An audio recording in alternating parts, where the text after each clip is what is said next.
En 1936, dans un petit village d'Afrique du Sud, naît une fille appelée Nomzamo Winifred Madikizela. Son prénom, Nomzamo, veut dire « celle qui essaie », « celle qui lutte », et elle portera ce nom toute sa vie. Je ne suis pas née avec un fusil à la main. J'ai été façonnée par les années d'oppression. Avant de devenir une figure mondiale, Winnie fut la première assistante sociale noire diplômée du pays, aidant les familles pauvres de Soweto. Elle voyait la souffrance autour d'elle et décida « Je ferai quelque chose ». Dans les années 1960, l'apartheid fait rage. Les lois sont injustes, cruelles et séparent les gens selon leur couleur de peau. Winnie rencontre Nelson Mandela, un jeune avocat déjà engagé. Quand il est emprisonné, c'est elle qui devient la voix publique la plus forte de la résistance. Vous n'avez rien fait d'autre que me mettre en colère.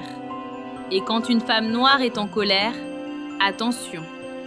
La police enferme Winnie pendant plus d'1 an, parfois seule dans une petite cellule. Mais elle ne cède jamais. Je suis la roche sur laquelle vous allez vous briser. Même bannie pendant presque 10 ans dans un petit village, loin de tout, Winnie continue à aider les habitants, à organiser, à parler, à inspirer.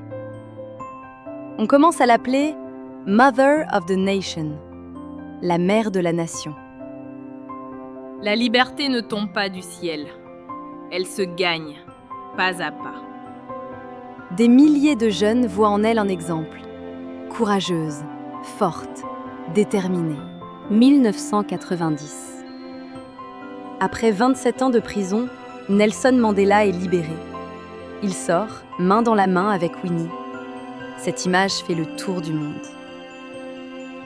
C'est notre peuple qui a libéré Nelson. Elle devient députée, puis vice-ministre. Elle travaille pour les arts, la culture et la science dans une Afrique du Sud enfin libre.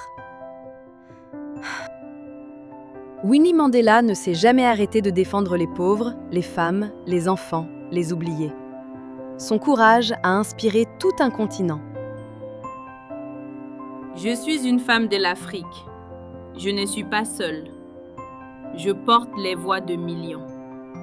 En 2018, lorsqu'elle s'éteint, le monde entier lui rend hommage. Les journaux la décrivent comme un symbole de résistance, un pilier de la liberté, une héroïne du peuple.